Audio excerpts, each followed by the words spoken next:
I'd like to thank you for inviting me to speak to you here today. I'd especially like to thank the Conservative Institute and Peter Gonda, who has so charmingly taken me around yesterday and today, and again tomorrow morning will do so. So I'd like to thank you very much for that.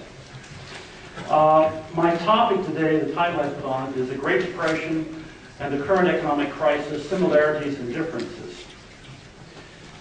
The Great Depression was a worldwide event. And I'm going to probably hold this up because it's easier for me to see. As you age, your eyes get worse. The Great Depression was a worldwide event. Few countries escaped its impact.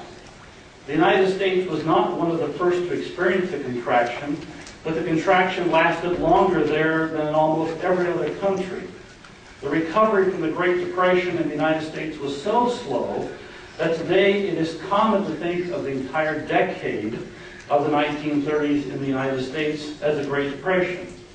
In fact, the incomplete recovery was interrupted by the 1937-1938 Depression in the United States. What I'd like to do is make a few comments about the Great Depression of the 1930s in the United States, and then use these to make a few observations about the current recession in the United States.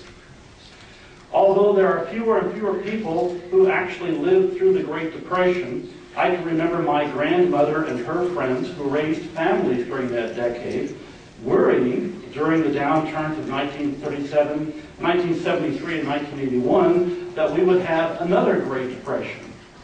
Even though the current contraction is no more severe than the contraction at the beginning of the 1980s, some commentators have conjectured this could turn into another Great Depression.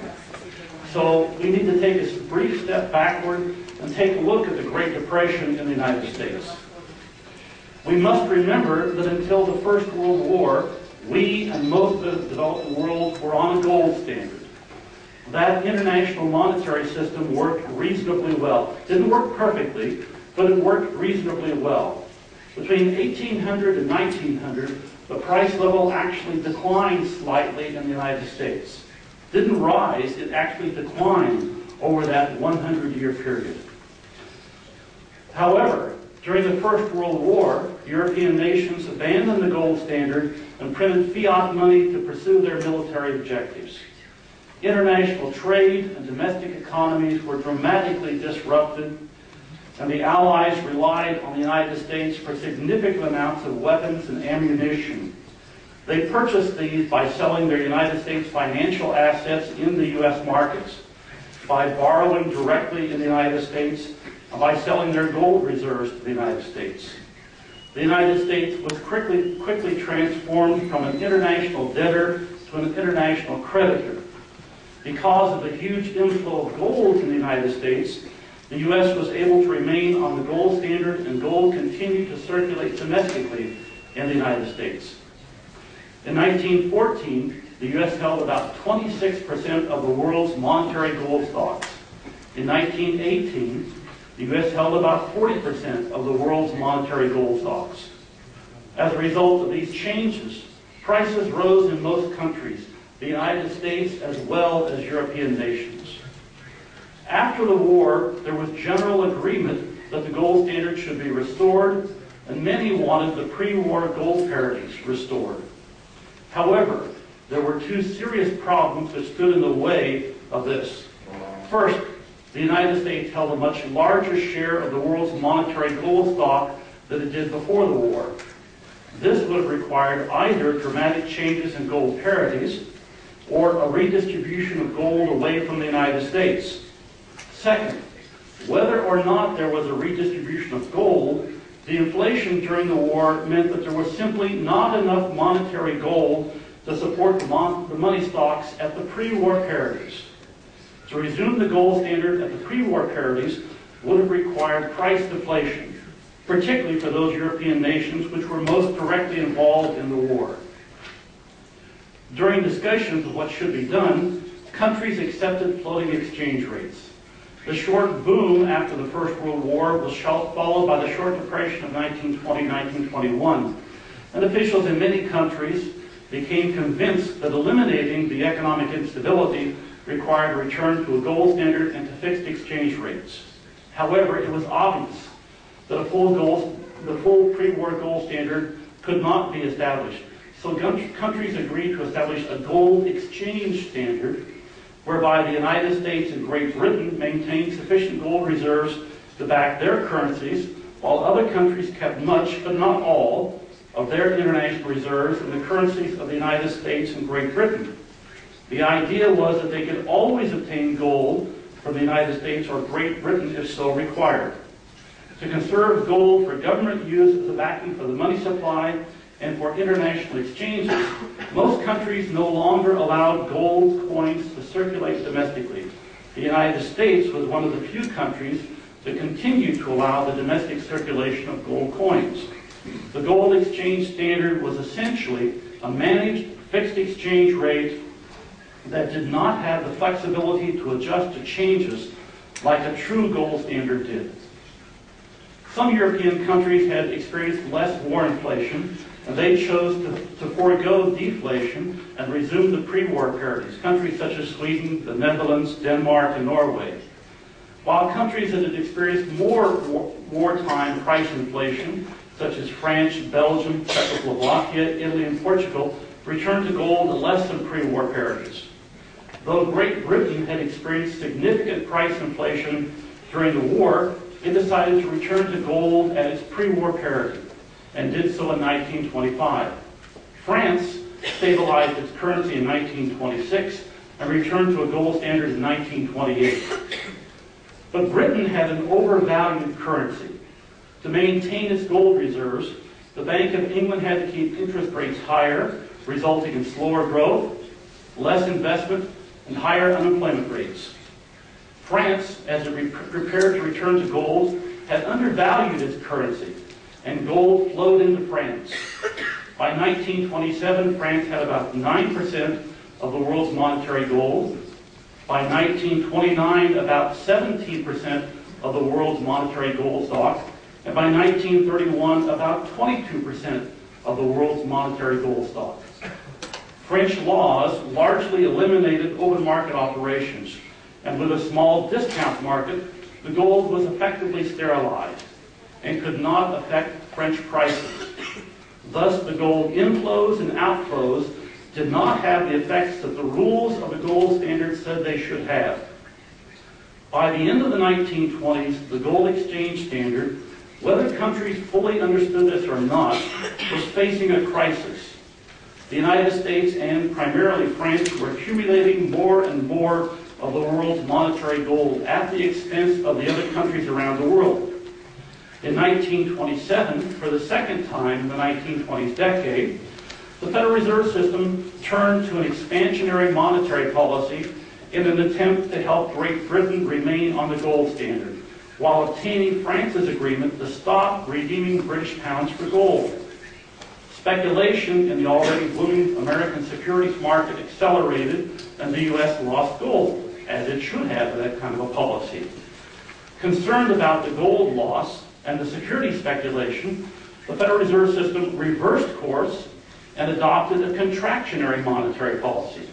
The gold losses ceased and gold flowed back into the United States, while other countries, with France and the U.S. gaining gold at the expense of other countries around the world, nations adopted contractionary policies in an attempt to stem the gold outflow to France and the United States. The result was a worldwide contraction, which was initiated and finally received or arrived in the United States by the midsummer of 1929. So by the end of the 1920s, the entire world is experiencing an economic contraction because of the serious problems with the gold exchange standard and the accumulation of gold by the United States and France. Now I want you to stop and think what an economic contraction superficially looks like. It appears that there is a combination of generally excessive production and inadequate demand. Unsold goods and materials begin to accumulate. Factories, machines, stores are idle and unemployment rises. A superficial assessment then would say that all we have to do is increase the general demand for products and services and we can end this contraction. Or it might say All we have to do is reduce the excess production and spread the work, and we can reemploy our resources. President Hoover chose the first assessment, and President Franklin Delano Roosevelt chose the second assessment. But this is a fundamental misunderstanding of what has happened. There has been no loss of resources, land, mines, factories, machines, labor, skills, technology. These all still exist. Consumers' desires for products and services haven't diminished at all. The problem is that the system that coordinates all of this economic activity has been disrupted. The price system is no longer coordinating economic activity because something has disrupted the economy's price system. Though other events can cause this, the usual culprit is the monetary system. It is impossible to end such an economic contraction until relative prices can begin to adjust to re-coordinate economic activity. If this is not allowed, then the contraction will continue. And when we look at the Great Depression, the true cause of the length and the severity of the Great Depression in the United States, a depression that lasted from the summer of 1929 through the first quarter of 1933, is exactly that, a failure to allow that price system to operate. Consider some of the things that President Hoover did during his tenure from 1928 through 1932. Hoover promoted the passage of the Agricultural Marketing Act, authorizing the creation of a federal farm board. With $100 million from the U.S. Treasury, the Federal Farm Board made low-interest loans to farm cooperatives to stabilize grain prices and support grain prices at higher levels. The board also authorized the creation of corporations to purchase grain when grain prices were falling and support those corporations. The idea was to purchase when grain prices were lower, sell when the prices rose, and then use that to pay off the loans which they had made to support those prices. The problem is, if those target prices are higher than the prices that national and international markets will bear, then all that the cooperatives and corporations do is purchase grain for accumulating surpluses. They don't ever sell those surpluses. Congress gave the Federal Farm Board an additional $100 million in the spring of 1930. But finally, the affiliates of the Federal Farm Board began selling off their inventories, depressing grain prices even further and worsening the depression in the agricultural sector. To aid farmers, Hoover had agreed to support a tariff bill, but industry after industry pleaded for protection or pleaded for additional protection, and the resulting Smoot-Hawley tariff sharply raised import duties on a massive list of items, again, distorting prices and helping to bring on a massive contraction in international trade, a contraction that severely impacted exporting firms and did little really to aid import competing firms in the United States. Many argue that this tariff was a major factor in the worldwide nature of the Great Depression. Again, this tariff required adjustments in relative prices and significant shifts in resources which weren't being allowed by the way these markets were operating. Hoover's interference continued. In 1932, Hoover proposed that personal income tax rates be increased by extraordinary amounts. The top personal federal income tax rate rose from 25% to 63%. He put on a slew of new and restored taxes on products and services in order to continue to try to reduce the growing federal deficit. He proposed a Reconstruction Finance Corporation, which was authorized to invest in and lend to banks in an attempt to stabilize the struggling banking system. That proposal came back to haunt his administration in the fall of 1932. The clearest example of Hoover's misunderstanding of the price system is found in his handling of labor markets. Hoover had been appalled at the wage and price adjustments in the short but severe depression of 1920 and 1921, an event that he had described as a liquidation of labor, stocks, farmers, and real estate. The Depression ended before Secretary of Commerce Hoover's conferences could address this, but throughout the 20s, Hoover preached a high-wage policy and railed against the liquidation of labor through wage rate cuts. The worsening of the contraction after the late October 1929 stock market crash allowed Hoover to put his ideas to work. In early December, he called leaders of industrial, construction, and public utility firms to the White House for conferences to coordinate business and government agencies in order to minimize the contraction and to keep it brief. In Hoover's estimation, wage rates had to be maintained in order for laborers to continue to spend. If wage rates had to be reduced, they should be reduced by no more than the cost of living had fallen.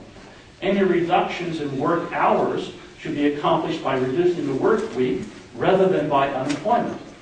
Profits, rather than wage rates, should fall. And at the same time, firms were also supposed to expand their investments. Public commitments to follow those guidelines were obtained from most of the business leaders who attended those conferences. The results were disastrous.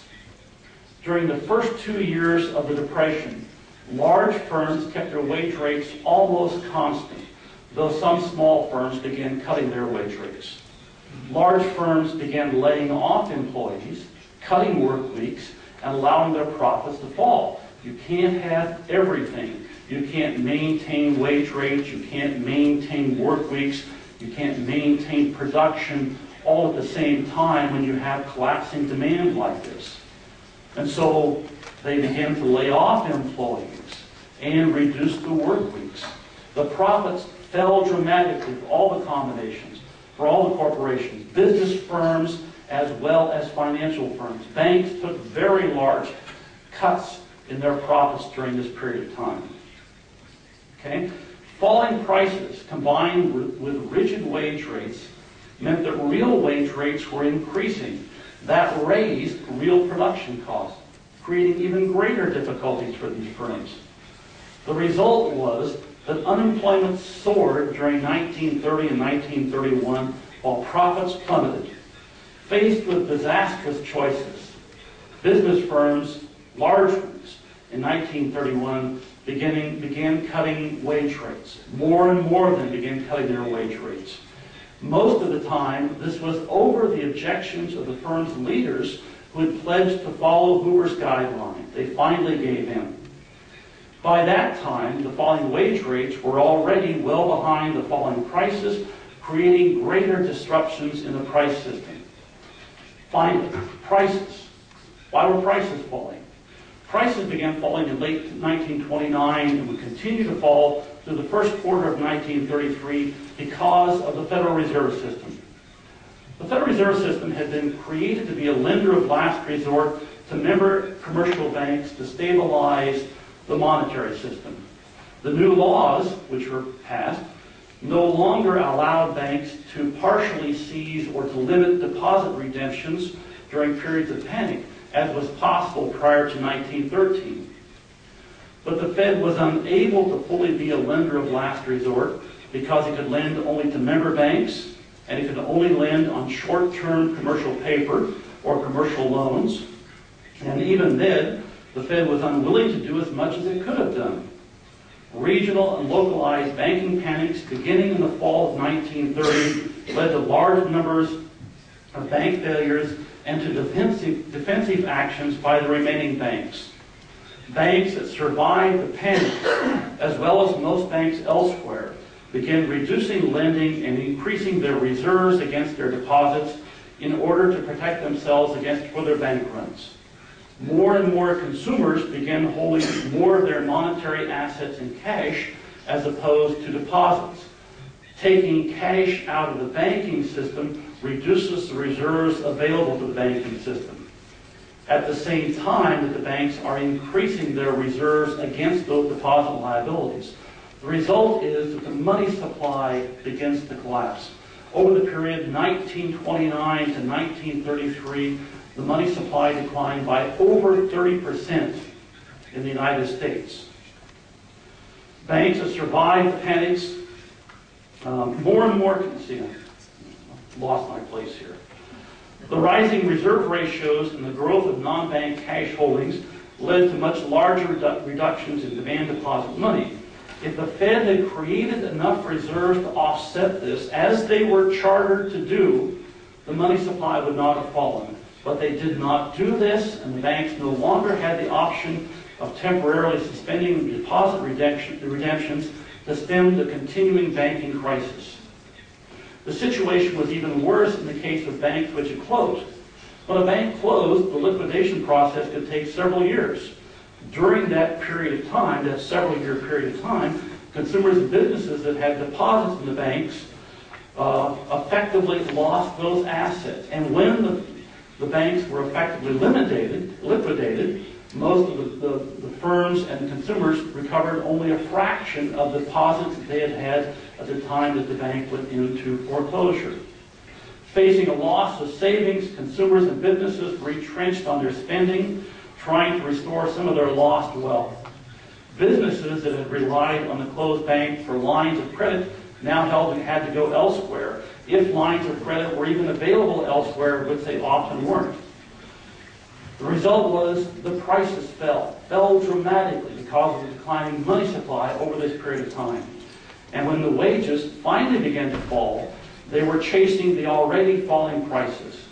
The rising real wage rates made it increasingly difficult for employers to hire or continue hiring producers and to continue producing.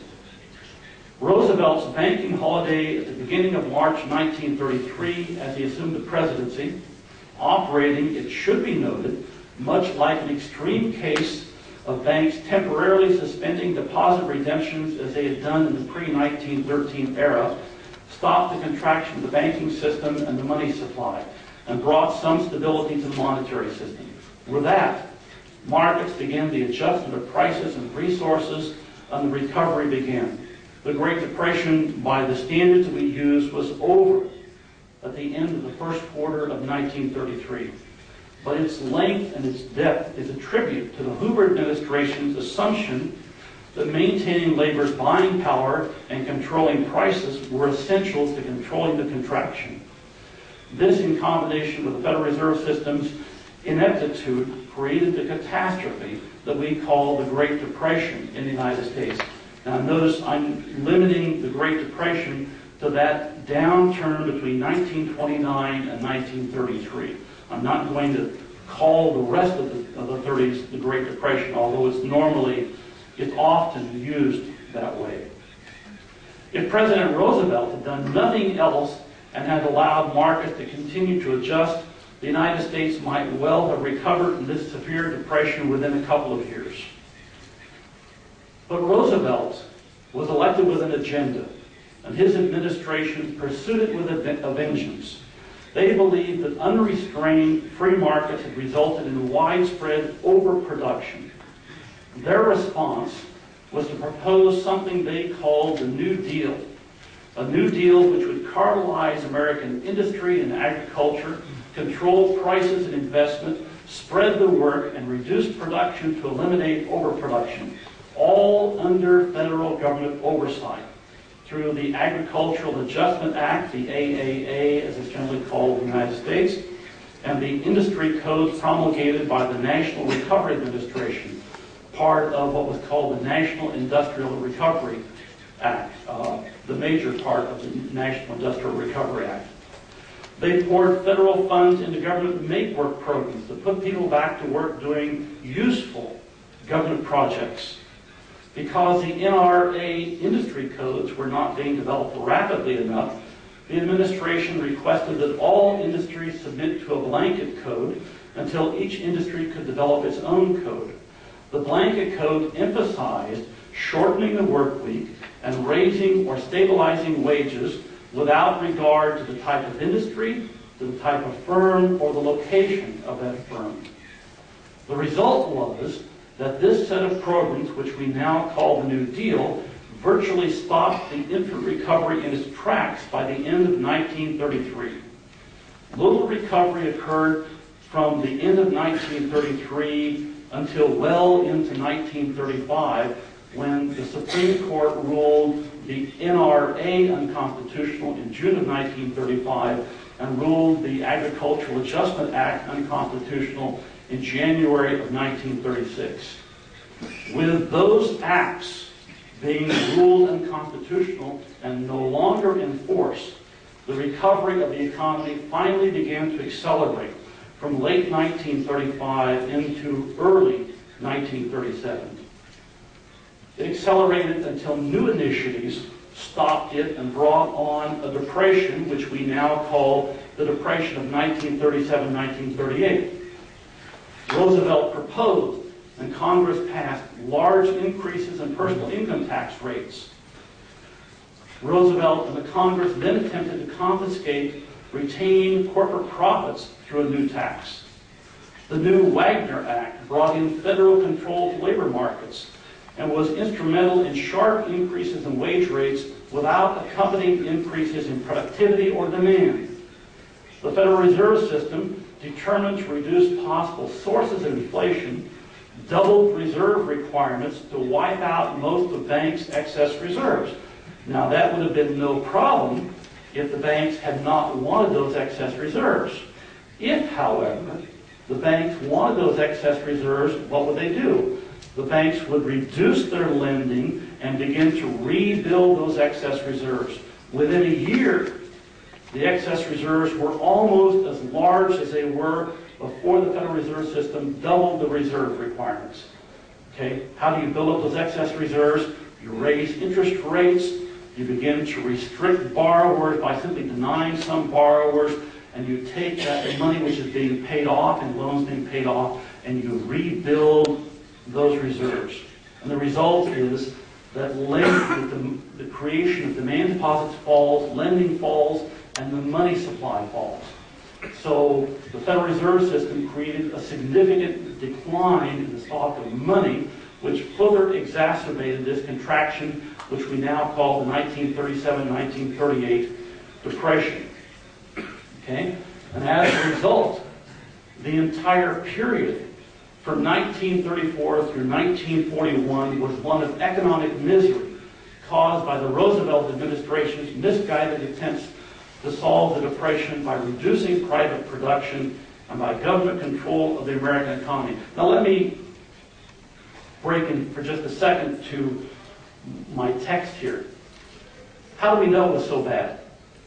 If we take and we look at the real income per person in 1940, and we compare that to the real income per person in 1939, and we compare that to the real income per person in 1929, the real income per person or per capita was lower in 1939 than it was in 1929.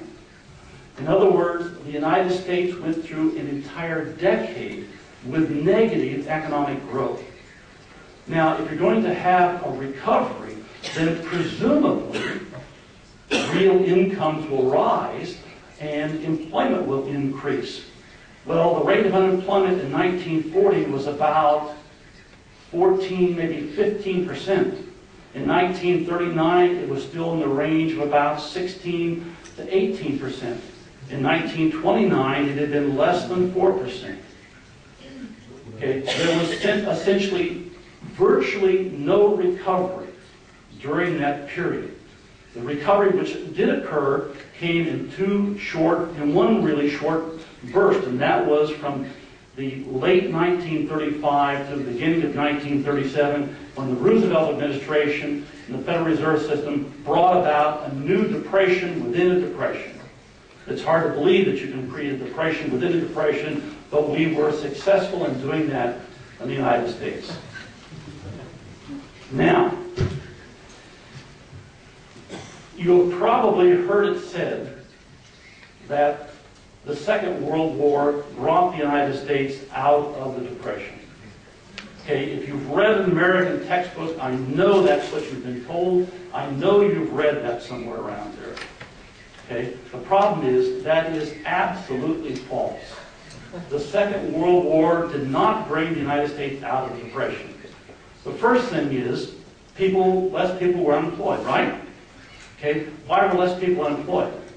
Well, it's very easy to eliminate unemployment if you conscript people into the armed services, and the number of people that you can conscript or draft into the armed services exceeds the total number of people unemployed at the start of the war. So we eliminated unemployment. We drafted literally everybody who was unemployed, or the equivalent of everybody who was unemployed. So you eliminated unemployment during the Second World War. Okay, now if you have a recovery, you'd also expect the following. One, you would expect that business investment would increase, and two, you would expect that personal consumption expenditures for the population would rise. In fact, if you look at the data, which is very suspect during World War II, but if you look at the data, real personal consumption expenditures per person fell during the period of the Second World War. Real business investment, including investment on war projects, fell during the Second World War. Now, how can you say that there was any recovery during the Second World War if people were consuming less and there was less real business investment? Okay? The recovery did not come until the war ended. They took off the price controls fairly quickly, far faster than a lot of officials in Washington, D.C. wanted. And the result was that when the war ended, businesses now were finally freed from all of these controls. And they responded by beginning to invest. And you had a boom after the Second World War as markets were restored. Consumers could go out and purchase what they wanted, and business firms could invest when they couldn't invest previously. So the real recovery came not during the Second World War, but after the Second World War ended. This old myth of Keynesian economics that the U.S. spent its way out of depression by its spending in the Second World War is exactly that. It is nothing but a complete myth. Okay. To summarize then, the Great Depression and the Depression-like recovery during 1934 to 1941 are not testimony to the instability and the inadequacy of free markets. Rather, they are tragic testimonials to the harm that misguided government interference can do and to the damage that money manipulation can bring about. Okay, now let me turn briefly to the current recession and make a few observations about that. And let me take this drink of water first. Let me begin my argument as follows.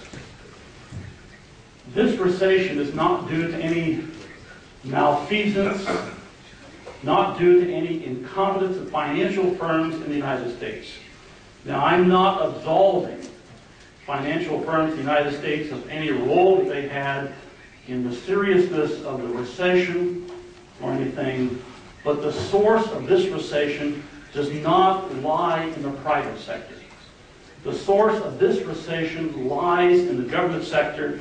Specifically, it lies with the Federal Reserve System, the central bank in the United States. Following the terrorist attacks of September 11, 2001, the Federal Reserve System began reducing the target federal funds rate by pumping reserves into the banking system. That target rate, which had been 6% at the beginning of 2001, was reduced to 1.75% by December 2001, 1% by the middle of 2003, and stayed there through early 2004, when the Fed began to gradually raise it back toward 5%, where it reached in early 2006. This expansionary monetary policy is premised on banks lending out the new reserves that the Fed is pumping into the banking system. To do this, banks do what? Well, they reduce the rates on loans, encouraging new borrowers, and borrowers who are already borrowing to borrow more. And the Fed was clearly pleading with banks to do exactly that. It is primarily investors who borrow this new money, and the investment sector that responds the most and the quickest to changes in interest rates is the housing sector. Therefore, exactly as should have been predicted at the time the monetary policy initiated a huge expansion in the housing sector in the United States. The very low rates set off a huge increase in the demand for existing and new housing. Housing prices began to rise. Housing construction expanded, pulling more and more resources into that sector. If you go back and read newspaper articles about the United States in 2002, 2003, and 2004, you'll find continual references to, and this is not a direct quote, but this is essentially what they said, to the strength of the housing sector, the one bright spot in investment and overall economic activity during that period. Okay, that was generally how it was reported.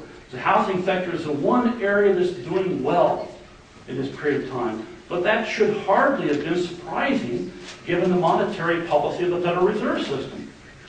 What will one expect the banking sector to do in the face of this Fed impetus? You would expect the lenders to reduce rates, reduce down payments on housing loans, develop new creative ways to make loans, and to make riskier loans, because that was the easiest way to get the new money out in the economy. The easiest way to accomplish the objectives of the Federal Reserve System. Certainly some, if possibly not much, of the fraud that occurred came about because the Federal Reserve System's very easy monetary policy made it so easy for that fraud to take place. Now, why did the Federal Reserve System keep the interest rates so low for so long? Remember, the target federal funds rate was at or near 1% for nearly 2.5 years. I contend it was because the recovery beyond the housing sector was much slower than what the Fed wanted or the Fed expected. So they continued to use the only tool that they had, low interest rates and an expanding money supply, to try to expand economic activity. But remember, a contraction is not simply inadequate demand.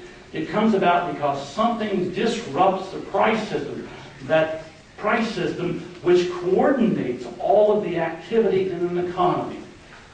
Okay? In this case, it was the terrorist attacks and the consequent adjustment to those terrorist attacks and to the threat of future attacks.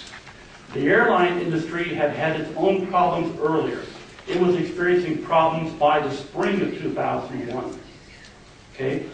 But it was in serious trouble after the attacks.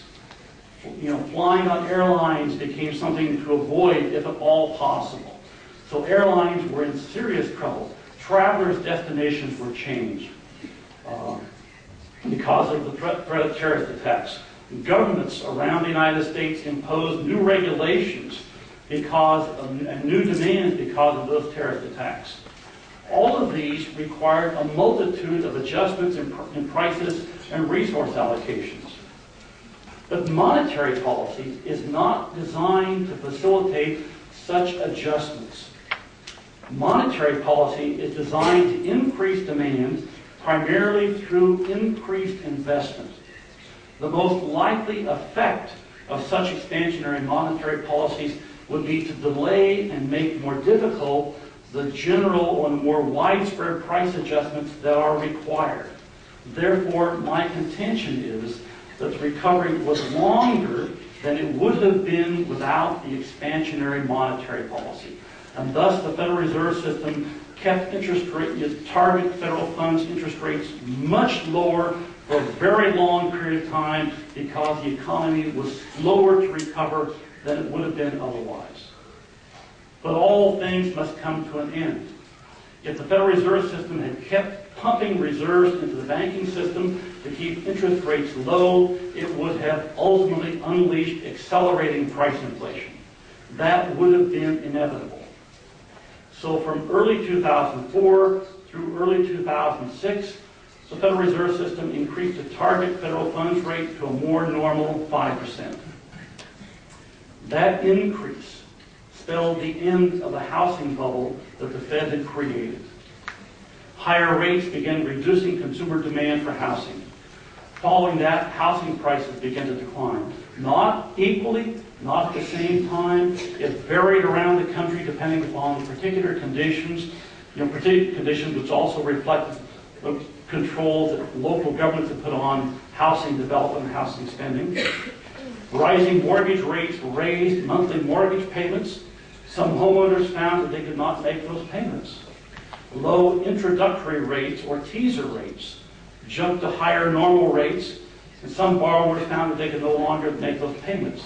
People who had bought properties for speculation because of the rising housing prices, the housing bubble created by the Federal Reserve System, found that the property's values fell rather than rose, and they were stuck with unwanted properties. The demand for new housing declined. The housing industry, construction industry, found itself with idle resources and unemployed workers.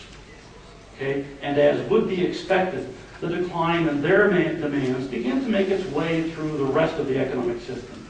Lenders were in trouble, and some of the innovations in securities fostered by the Fed's low interest rate policy became a ticking time bomb, a time bomb that exploded in the fall of 2008. But the source of the problem was not in the innovative securities, good as well as bad. It was not in the malfeasance of some lenders. It was not in the new types of mortgages. The source of the problem lay in the Federal Reserve System's attempt to stimulate economic activity by keeping interest rates extraordinarily low for a very long period of time. An attempt that was largely futile because it did not address the underlying causes of the 2001 recession. In the United States, the Federal Reserve System is once again using an expansionary monetary policy in an attempt to stimulate the economy. They've driven interest rates through the target federal funds interest rate down close to zero. Okay, the target federal funds rate has been running at or near zero for some time now. And already, you can look at the comments of Federal Reserve officials around the United States that are all worrying how they're going to withdraw those additional reserves in the banking system in order not to ignite price inflation without causing a new crisis in the banking sector. And believe me, they don't know how to do it. Let me conclude, or I can't conclude, without a few comments on the federal government's responses to this recession. Now notice I'm drawing a distinction between the Federal Reserve System and the federal government. Technically, the Federal Reserve System is independent of the federal government. It was set up that way. As a matter of fact, it's not independent of the federal government, but at least to follow the standard way of talking about it, I'll talk about the Federal Reserve System as independent of the federal government. Okay? So what has been the federal government's responses to this recession? Clearly, little has been learned since the Great Depression. Blinded by their Keynesian spectacles, both the Bush administration and the Obama administrations concluded that the problem simply lies in inadequate demand. So, let us stimulate demand through federal government stimulus programs. Let me be clear, this is not a Democrat or a Republican problem. It is a problem of government and politics and the fundamentally flawed Keynesian macroeconomic theory that lies behind that set of programs. Both administrations expected to stimulate the recovery by gigantic increases in federal spending. To do this, they funneled billions of dollars to state and local governments, as well as directly increasing spending on federal projects. States, counties, cities, villages, public school districts all rushed to find worthwhile projects so that they could attract their share of all of this federal stimulus money. But I think we've seen this before. There are echoes of the PWA, the WPA, the CCC, and the whole set of alphabet programs of the New Deal embodied in this stimulus program. Okay? It didn't work then, and it's not going to work today. The federal government has decided to bail out failing banks and companies such as AIG, GM, and Chrysler. In this, you hear echoes of the 1930s Reconstruction Finance Corporation, a Hoover creation that was continued by Roosevelt. But in the 1930s, they primarily led to banks and let most other companies face their fortunes in the market. Not like the bailouts, the takeovers, and destruction of bondholders' property rights that has occurred since last fall. And now the United States is in the midst of an ongoing bitter discussion about creating some kind of national health care program, a government-run program or government-controlled program, depending on how it comes out, to control the cost and operations of the health care sector, to control the insurance for health care in the United States. In this case, the recession simply provided a convenient opportunity to expand the federal government control in this area, something the Democratic Party had long coveted. But in this, we again hear echoes of the 1930s. We hear echoes of Roosevelt's New Deal programs to cartelize American industry because they believed unregulated competitive markets had brought on the Depression, or because we can no longer trust free markets to act in the best interest of American people. Those are the exact sentiments, the same types of the sentiments being expressed by the Obama administration with respect to this health care program. We hear echoes of the Wagner Act to control labor markets and get wage rates higher. We hear echoes of the Minimum Wage Act and of the Social Security Act, all fundamentally flawed legislative acts of the 1930s. Like today, those programs were proposed not to cure the Depression, but to reform the American economy under the control of the federal government. And that's exactly what the Obama administration is trying to do with its health care initiatives. Finally, there is nothing in the current government stimulus programs that addresses the true cause of the recession. The recession did not come about because of inadequate aggregate demand. It did not come about because of the fraudulent activities of some financial firms. It did not come about because the mistakes of the private sector led to a housing bubble. It came about because monetary mismanagement led to disruptions in the price system that could not be sustained. Artificially low interest rates led to rising housing prices and a boom in housing construction. The prices of housing construction and materials for housing construction rose to draw more resources into the housing sector. It led to more activity for financial firms and more resources there, to new types of financial instruments based on mortgages and countless other relative price changes and resource movements. The Federal Reserve System created a housing bubble that had to burst when the Fed stopped pumping reserves into the banking system and allowed interest rates to rise to a more normal level. None of the government programs mention this. None of the government programs address an attempt to let relative prices adjust so that they can once again coordinate economic activity at something approaching full employment. Most of the programs, in fact, are designed to stop those price adjustments, to keep the status quo. So I end on this rather somber note. Markets will adjust in time as long as we don't socialize most of the American economy.